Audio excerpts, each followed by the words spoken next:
Thanks so much for joining us today for our 40 Top virtual interview series. We're going to be focusing on overcoming higher education barriers and really taking a deep dive into the FASFA and West Virginia Invest. And my name is Brittany Bruce, and I am Special Projects Coordinator with the Marshall University Research Corporation. But I also serve as Logistics Coordinator for the Alliance for the Economic Development of Southern West Virginia. And before we get started today with our interview, I just want to talk a little bit about the Alliance. So the Alliance is a higher education collaborative, and it is made up of 10 higher education institutions in Southern West Virginia. And so I'm going to go ahead and read those out to you all. We have Bluefield State College, Bridge Valley Community and Technical College, Concord University, Marshall University, Mount West Community and Technical College, New River Community and Technical College, Southern West Virginia Community and Technical College, West Virginia School of Osteopathic Medicine, West Virginia State University, and West Virginia University Institute of Technology. And so the Alliance has a 21 county footprint. So if you look at a map, it's really Clay, Webster County down. And we reach 30,000 students. And we're really projects-based, results-driven. One that we're dealing with today is our 40 Top virtual series.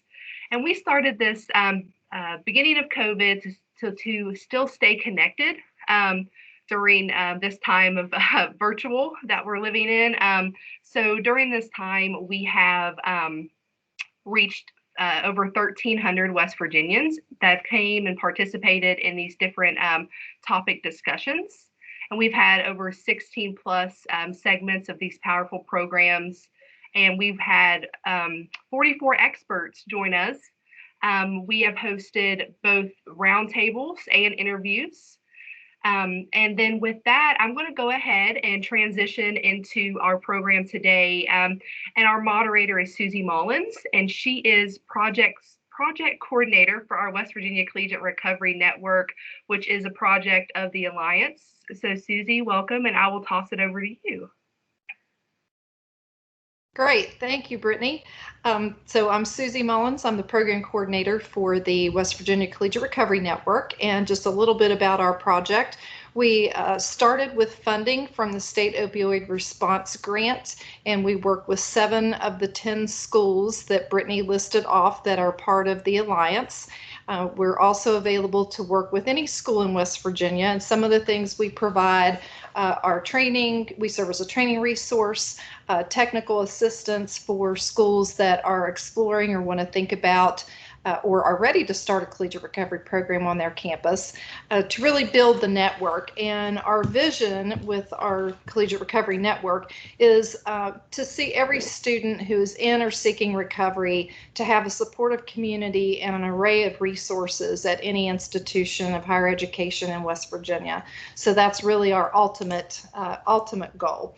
And one of the things that we really are looking into are how to help people overcome barriers to higher education. So we started this series to explore various topics that individuals might see as barriers to higher education, and there are resources to help overcome that. So a lot of times people who are in recovery don't think that there's a possibility, going to school, getting a degree, or getting, some type of trade school or certificate is not something that enters their mind as being possible because it seems to clash with their idea of recovery.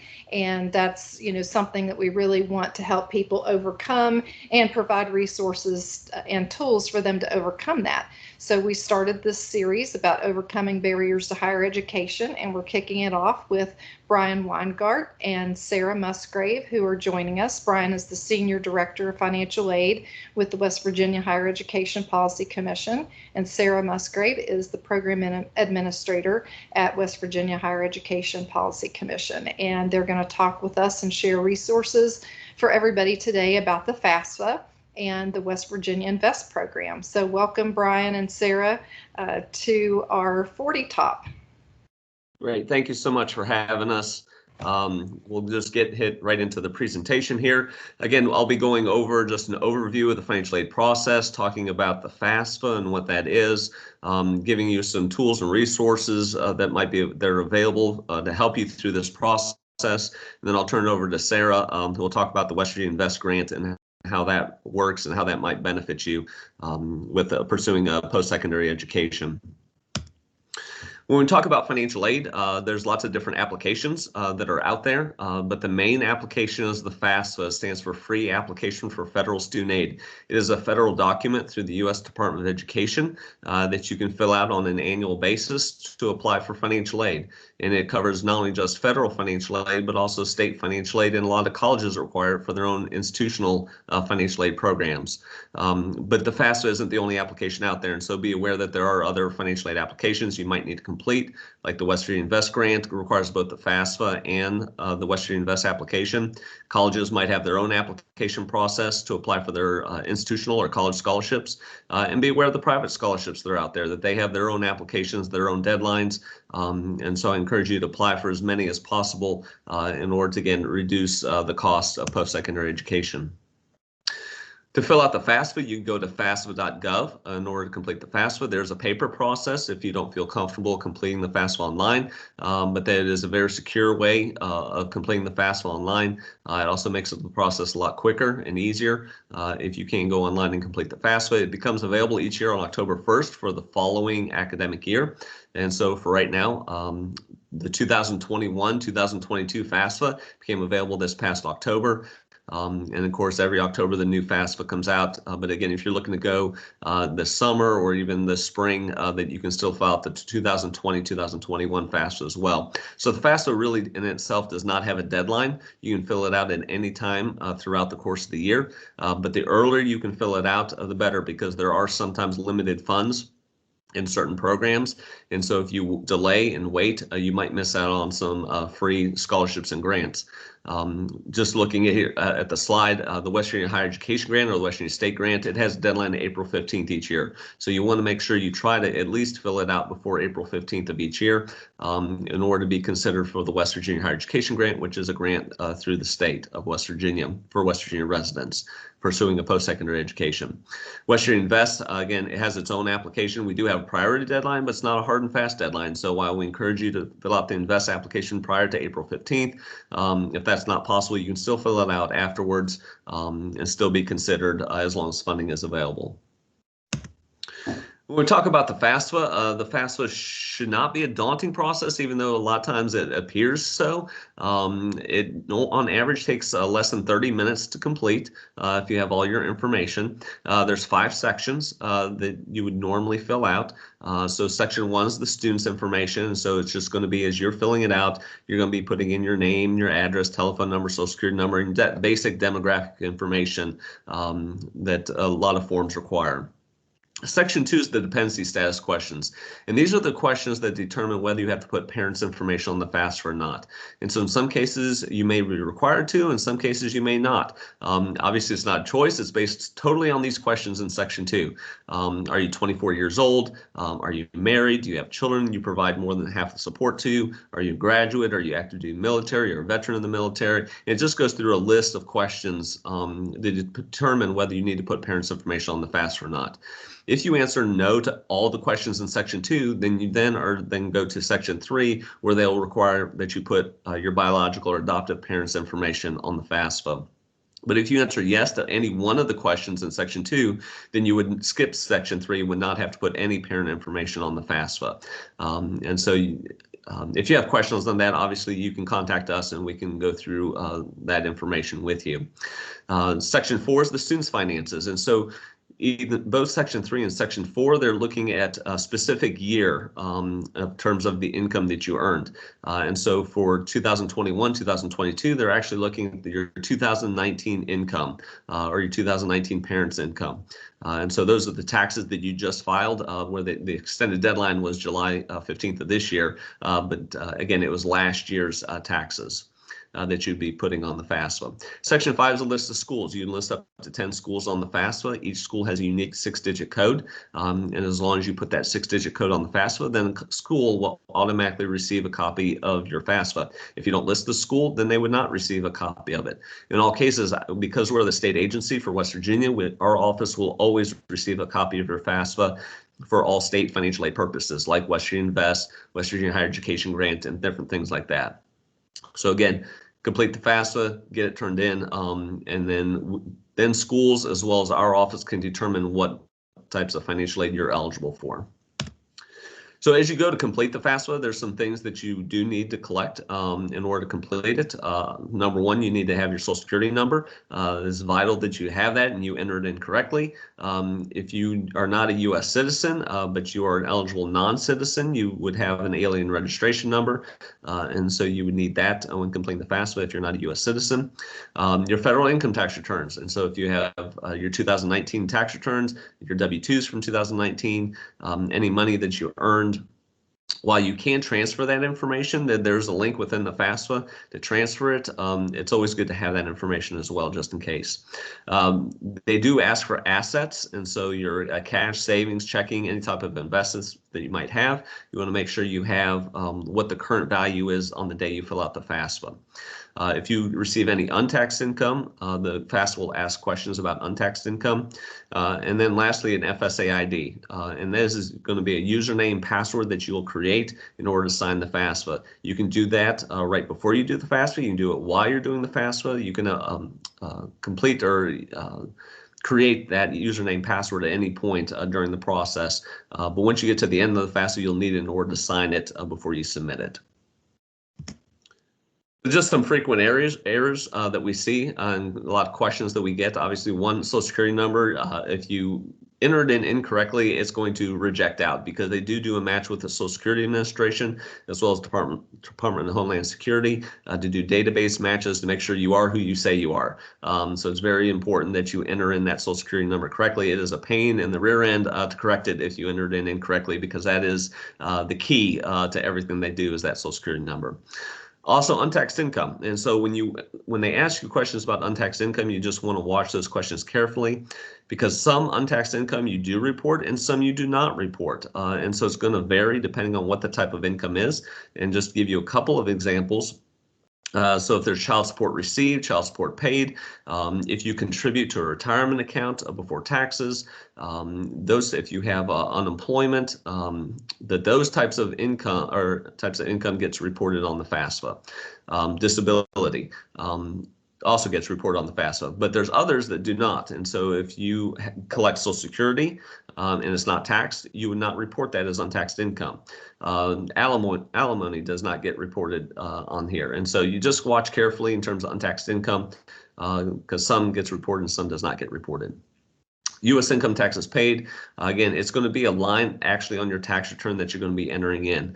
And a lot of times where we get into issues is people take into account what they paid in taxes on their W-2s and not take into consideration they might have to pay extra or they might get some of that back as a refund. It's going to be your bottom line income tax liability. So you do want to look on your tax return for that information. Household size. That they're going to be asking for how many people are in the household size, and it's not the same as exemptions that you would report on the tax return. When they ask you for household size, it's the number of people within the household during the academic year that you'll be going to school. And so if you're looking to go for 2021, 2022 to college, they'll be asking you the household size from July 1st, 2021 through June 30th, 2022. So it's not looking backwards, it's looking forwards as to how many people will be in the household while you're going to college. And so just watch that question carefully. And then lastly, FAFSA year. That there are currently 2 years available that you can complete right now. There's the 2020-21 for those currently going to college this year. And then there's the 2021-22 FAFSA for those that will be starting college next fall. And so just make sure you are filling out the right year for when you plan to go to college. And so check with the colleges. The one caveat is summer. And so summer can be part of either year, the previous year or the upcoming year. And so if you're planning on going summer, check with the college to see which year FAFSA you'll need for financial aid for that summer term. Brian, may I ask you a question on that last slide? Sure. So household size, and you said that's forecasting into the year that the individual is going to school.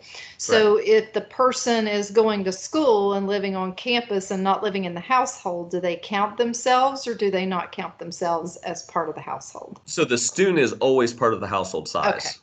Okay, and so you would always want to include the student, and even if they're living on campus, if they're a dependent student, you would also include the parents in the household size, as well as anybody else the parents are providing more than half support to, would also be included in the household size.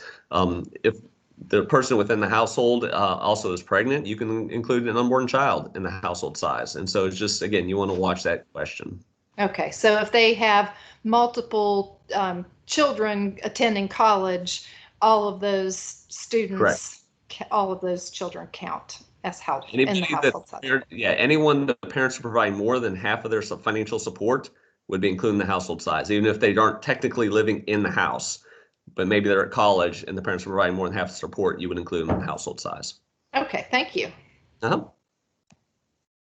As I mentioned a little earlier, there is a link to the IRS, and so if you do file a federal tax return in 2019, when you get to that part where you have to enter that information in, you can click on the link to the IRS, and then it will transfer the information from the IRS to your FASFA, and so you don't have to answer those questions. It's also masked and encrypted, so you would not be able to see those numbers. You would not be able to change those numbers, but then the college will know that it was transferred directly from the IRS and know that it's accurate and won't question anything that's populated from the IRS.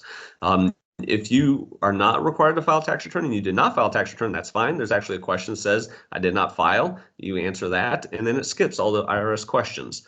And so that's not an issue either if you did not file a tax return. Unless in case you were required to file and you didn't file, then it becomes an issue. But as long as you had an income less than what was required to file, you're fine. And just say you were not required to file. And then I mentioned earlier the FSAID. Again, this is going to be your electronic signature. It's a username password that you will create in order to sign your FAFSA. You can link it to an email address and or a cell phone number. So if you can use your email address or cell phone then as your username, or you can use your email and cell phone to retrieve your username or reset your password if you forget it. But again, you just want to make sure when you create it, it does have to be different, unique. There's 20 million students that fill out the FAFSA every year, and so Smith is already taken. So you got to come up with a unique username that no one else in the country is currently using. But again, make sure you write it down, keep it in a secure location, because you will need this every time you try to access or complete the FAFSA. So once you complete the FAFSA, again, it should take you less than 30 minutes. If you're filling out as a renewal or as a second time, it usually takes less than 20 minutes because they will pre-populate a lot of the demographic information the next time you fill it out. Once you hit the submit button, it will be sent to the U.S. Department of Education for them to process. Usually within 72 hours, they'll process it, then send a copy of it to the colleges you list on the FAFSA as well as to our office. You would then get a follow-up email from the U.S. Department of Education to view your student aid report. These are the results of your FAFSA. So you want to look through it. It'll talk about if there's any issues with your FAFSA, if it rejected out because it was missing some information. It will tell you on that student aid report. It'll tell your eligibility for federal financial aid and if you're eligible for the Pell Grant or if you're eligible for student loans. You'll also have every answer you put in there, and it's good just to review those answers to make sure you answered them correctly and didn't mistype any of the information. As you go through college, it'll also tell you how much in Pell Grants you've received to date, also how much in student loans you've borrowed to date. And so it's just a good way to review the summary of what you've already used in federal financial aid. As you're reviewing the student aid report, if you find you did make a mistake, it's not a problem. You would just go back in and you would make a correction, and then they will reprocess it and send another copy to all the colleges as well as to our office for us to then reevaluate the corrections that you made. There is a process called verification, and so it's a random selection. And so if you submit the FAFSA, they may select you for verification. Doesn't mean you did anything wrong. It's just a random selection. But it requires the college then to verify that the information on the FAFSA is correct. Part of that, if you can use that IRS data retrieval, that does about almost half of the verification process. If you're not able to use that IRS data retrieval during the FAFSA process, you would then have to contact the IRS for a text transcript to be sent to the college for them to verify that the information you entered into the FAFSA was correct. But if you were select verification, you need to follow all the requests that the college financial aid office sends to you for them to complete verification, because they are not able to process 1 cent of your financial aid until you've completed verification. And so it's important, if you've been selected, that you follow all the data requests that you receive from the college so they can complete this. I would also recommend you not wait until the first day of class to do this process.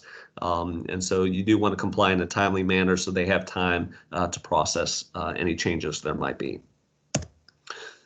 Also, obviously, we're living through some very unique, unusual times. And so a lot of times, even though you're reporting 2019 income, 2021 or 2020 might look a lot different in terms of your income. And so there's what's called special circumstance or professional judgment, and it allows the financial aid office to go in and make changes to your FAFSA based on your current circumstances that you can document. And so if you had a job in 2019 but you've lost it, that they can then go in and make changes to reflect what your current income is. If you went through a marital status change, if you got divorced, separated, or you become a widow, if you have a lot of unusual medical expenses, if you had a change in employment status, anything unusual, just let the financial aid office know. They'll ask for information and documentation, but then they can then make changes to your FAFSA based on your situation that may allow you to qualify for additional scholarships and grants. Okay, and so again, it might require the financial aid office to ask you some very personal information, but please share that because they do want to help you maximize your financial aid eligibility. So we have lots of outreach going on throughout the year. And so if you want additional information, we do have webinars that we're doing throughout the year. We also offer FAFSA assistance. So if you do need help completing the FAFSA, you can contact our office and schedule an appointment where we can do a computer screen share with you. We'll send you a link. You click on the link. We'll be able to see your screen, and then we can walk you through the FAFSA if you need assistance with completing the FAFSA, and we'd be happy to do that. CFWV is our website, College Foundation West Virginia, and so you can go there for all information on our state financial aid programs. We're also on social media, and you can follow that where we provide information on financial aid throughout the year. If you go to cfwv.com and you scroll down on the homepage, you can see get a schedule of our webinar series. And so as we do different webinars, not only on the FAFSA, but also our individual state financial aid programs, we also record them as well. And so if you're not able to view it live, you can then click on virtual financial aid presentation and see the recordings of all of our presentations, whether it's we do have a FAFSA line by line where we go line by line through the FAFSA and walk you through it, or if it's applying for Western Invest, any of those types of things, we have recorded videos on that. We also have a texting program, and so if you sign up for our texting program, that we can throughout the year send you information on financial aid and the college process in terms of ACT tests, SAT tests, get books, register for classes, as well as financial aid information that you can, again, receive those texts. If you have questions, you can text us back and we will answer those questions, not just about financial aid, but just about the college process in general. And we'd be happy to help or direct you to resources at the college level where they can help you as well. So I encourage you to sign up for the texting program. And then you have our help numbers for the federal financial aid. If you need help with your FSAID or the FAFSA, you can contact the federal financial aid hotline at 1-800-433-3243. Our office, 1-877-987-7664. I know there's a couple questions I know that I didn't touch on, so I will real quickly. I asked in December, Congress passed a new bill regarding Pell Grants for prisoners. And so that has been a change. So for about a quarter of a century, those in prison have not been able to access the federal Pell Grant. Congress changed it. It is going to take time for them to implement it. And so it does have to be implemented by 2023. Obviously, I don't know when the U.S. Department of Education is going to be able to completely implement that, but hopefully within the next 2 years, we should see that open up. But in the meantime, there are colleges that are already approved as pilot sites There's 65 of them throughout the country that are able to offer Pell Grants to prisoners currently.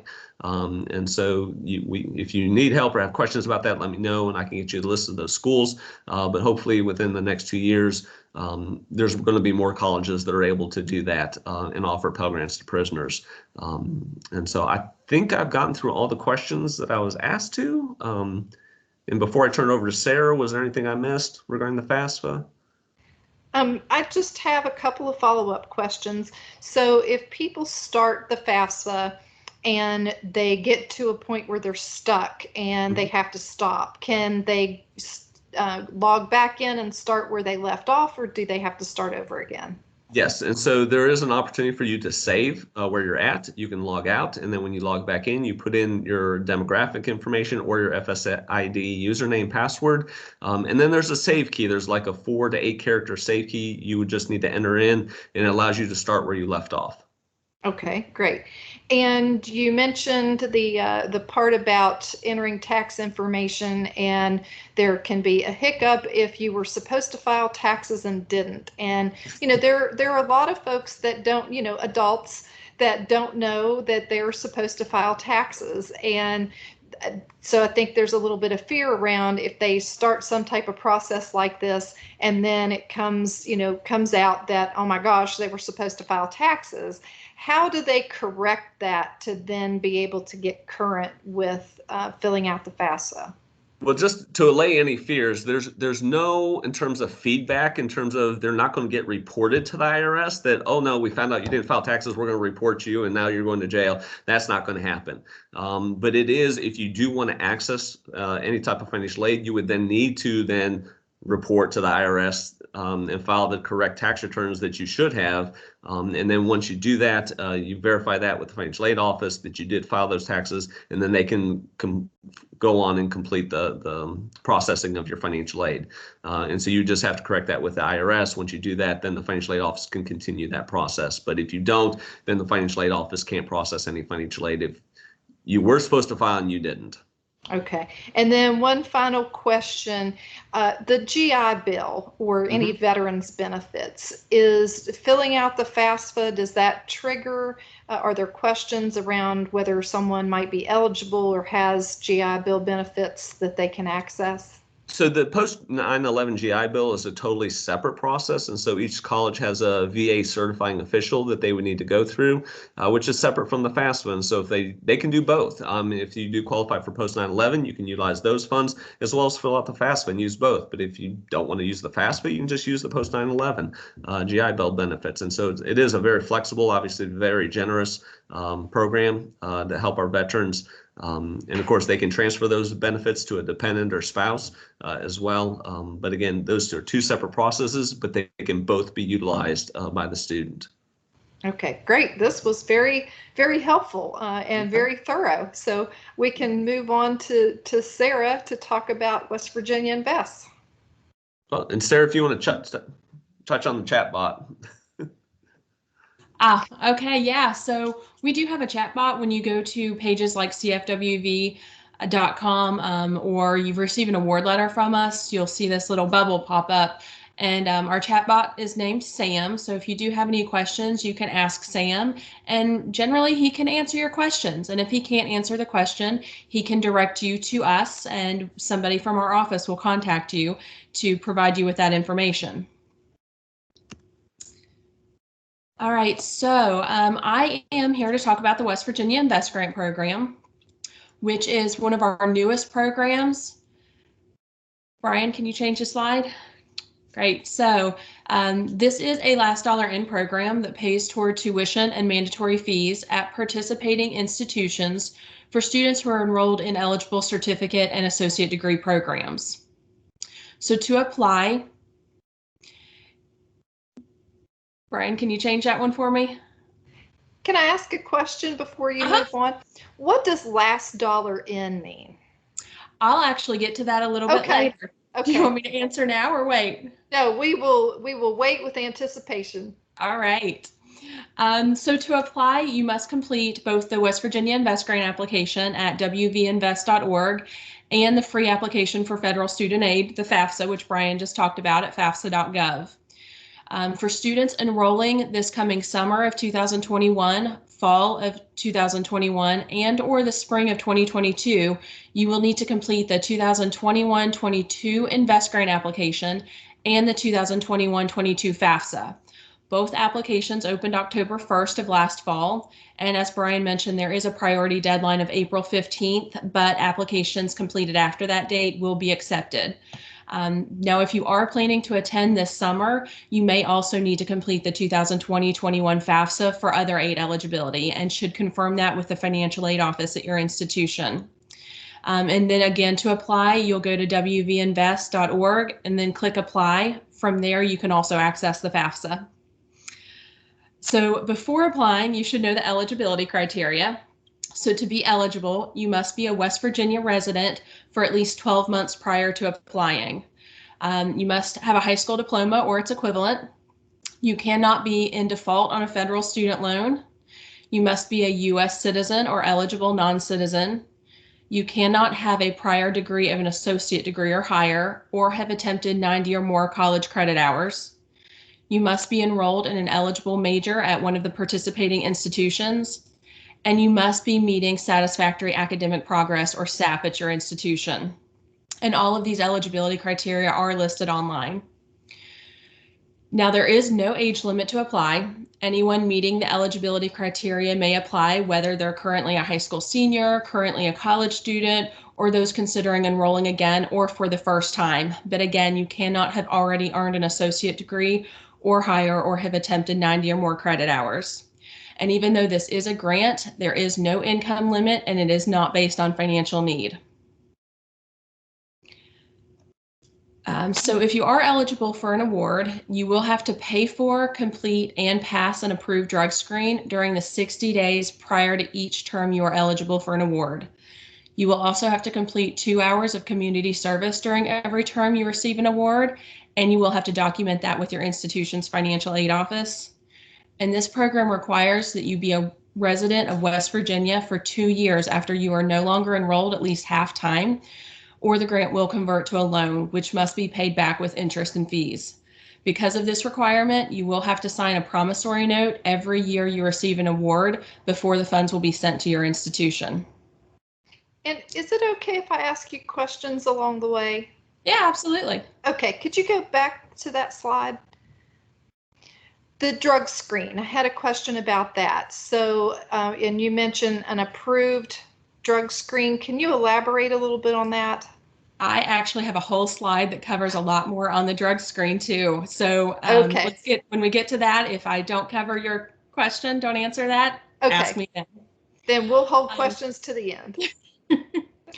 So here's the last dollar in explanation. So as a last dollar in program, it does pay toward tuition and mandatory fees. So mandatory fees are fees that are charged to all students at the institution. So there may be other fees such as program fees, course-related fees, or just other special fees that are not covered by an award. And then as a last dollar in program, certain federal grants such as the federal Pell Grant, state aid, and institutional tuition waivers must first be applied to tuition and mandatory fees. Then this grant pays the remainder. So for example, if your tuition and fees was $2,000 and you got a $1,500 Pell Grant, then this would be a $500 award to fill in that difference. So Susie, did I answer all your questions there? Okay. So here is the list of the 10 participating institutions. We have Blue Ridge, Bridge Valley, Eastern, Mount West, New River, Pierpont, Potomac State College, Southern, West Virginia Northern Community College, and WVU at Parkersburg. And then on our website, you can also find all of the eligible programs at each institution. So if you click Find a College, you can see a list of these institutions. If you click Find a Program, you can see each program listed by institution. Okay, so let's go over the process a little. So first you're going to apply. That's step one. Then your institution's financial aid office will review your application to determine if you're eligible. So you will have to be admitted to the institution, have completed all of the requirements with the financial aid office, and this could include that verification paperwork that Brian had mentioned earlier. And you usually have to be registered for your classes before your application can be reviewed. Then after that review occurs, you will receive an email about your eligibility. So if you are eligible for an award, the award letter sent by email will include information about completing the drug screen, the promissory note, and community service. Then after we receive passing results for the drug screen, which we will receive automatically through the approved process outlined in the award letter, then you'll receive an email to sign the promissory note. After we receive and process your signed promissory note, then we send the funds to your institution. Now, it's important to start the application process early and to complete everything with the institution early. Waiting until the last minute may not allow enough time for everything required to be processed and for you to complete everything before the term begins. So here's the details about the drug screen. So you should wait until after you receive an award letter and know that you are eligible before completing the approved drug screen process. The drug screen must be taken again during the 60 days before the term start date. And your award letter will specify the dates which you must complete this between, and it'll include a link to step-by-step instructions. So results can only be accepted for the drug screen taken during that window at an approved testing site through this approved process. And we send reminder emails with the dates during which you have to take the drug screen for subsequent terms during that award year also. So you will have to have a valid driver's license or government issued ID to go take the drug screen. It is a 10-panel test, and the cost through June 14th of 2021 is $35.70. And the cost changes annually on June 15th. We just don't know that amount yet. So this cost is paid out of pocket with a credit or debit card only. And then you can find a lot more details on the drug screen process and the policy at wvinvest.org. But Susie, if you have questions that I didn't answer here, let me know. Yeah, I do. Just a couple. So what happens if there's a positive drug screen and certain medications that are prescribed and approved for the treatment of substance use disorder might cause a positive drug screen? So what's in place there to assist people? Right. So we partner with Norton Medical Industries to do the processing for our drug screens for us. I am not a medical expert, so they handle that part for us. So if there is a positive result for prescribed medication, usually they reach out to the student, but the student can go ahead and reach out to them when they take the drug screen, and they will let the student know what they need provided to them so that they can account for those prescribed medications in processing the results. Okay, thank you. That's very helpful. Yes. Okay, so once you are eligible for an award, to keep the award, again, you do have to complete the 2 hours of community service every semester. However, this has been waived for the current semester and for this upcoming summer, if you were to apply and receive a summer award. Because of the pandemic and everything going on, that requirement has been waived, but it is still going to be required, as far as we know, for fall 2021 awards and after. So again, you'll document that with the financial aid office at your institution, and that office is also available to assist you in finding acceptable community service activities. Again, you'll have to take the drug screen prior to every semester that you're eligible for an award to continue receiving it. And then to renew the award for the next award year, and our award years for this run summer through spring, you must complete the Invest Grant application and the FAFSA every year. So the applications for both of those open October 1st every year. You must continue meeting all of the eligibility criteria, including satisfactory academic progress, or SAP, at your institution. And you must also have a 2.0 cumulative GPA at the end of the spring term to renew.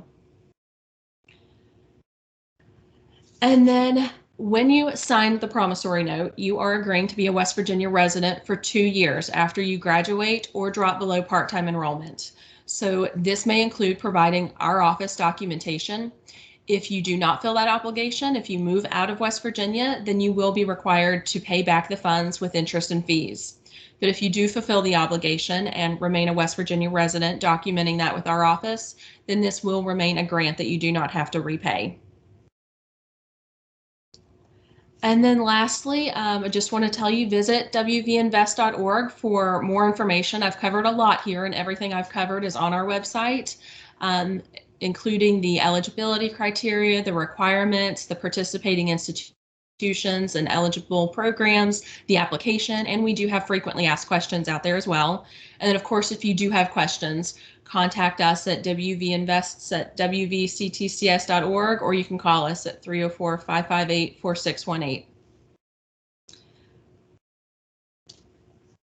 Yep, and that's it for me. So Susie, do you have any additional questions? Yeah, I have a couple of follow-up questions. So back to the drug screen. So if somebody does test positive and there isn't a legitimate prescription that they can, produce and verify, what happens with that individual?